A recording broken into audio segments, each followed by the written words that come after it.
Bonjour, la création de Dieu.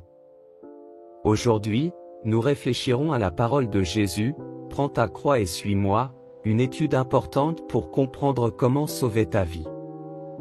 Jésus a volontairement tout sacrifié pour le bien du monde. Il a accepté le châtiment de nos erreurs afin que nous puissions connaître Dieu intimement pour toujours. Et lorsqu'il est ressuscité des morts, il nous a permis d'avoir une relation intime avec lui.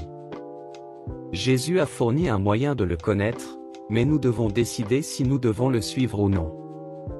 Si quelqu'un veut me suivre, qu'il renonce à lui-même, qu'il prenne sa croix et qu'il me suive. Car celui qui veut sauver sa vie la perdra, mais celui qui perdra sa vie à cause de moi et de l'Évangile la sauvera. Marc 8, 34-35. Que signifie prendre notre croix? Pour Jésus, la croix était un objet littéral sur lequel il souffrait et mourait. C'était un fardeau physique qui symbolisait aussi le fardeau spirituel qu'il portait. La croix représente aussi la souffrance et le sacrifice que nous voulons tous endurer pour connaître et obéir au Christ. Les apôtres considéraient la souffrance comme une opportunité d'en apprendre davantage sur Jésus, mais nos cultures nous disent que la souffrance est un obstacle au plaisir immédiat. Jésus a dit que lui abandonner notre vie était la clé parce qu'il était le chemin vers la vie éternelle, mais notre monde nous dit que prendre soin de soi est la porte vers une vie abondante.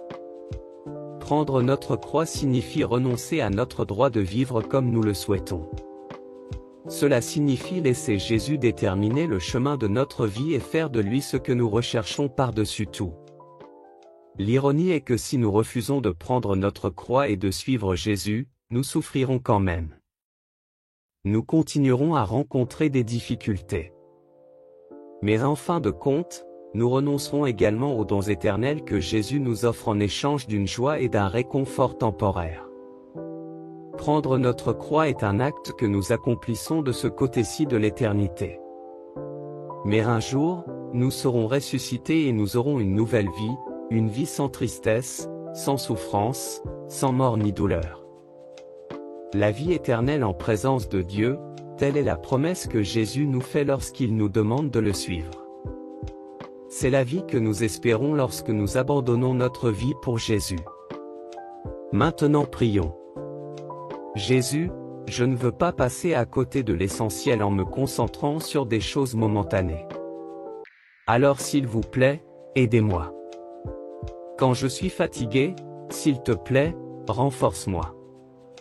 Si vivre une vie confortable semble plus attrayant que de la vivre inconditionnellement, condamnez-moi et corrigez-moi. Donne-moi la force de te faire confiance. Je sais que tu vaux la peine de vivre et de mourir, mais s'il te plaît, aide-moi à vivre comme ça. Amen.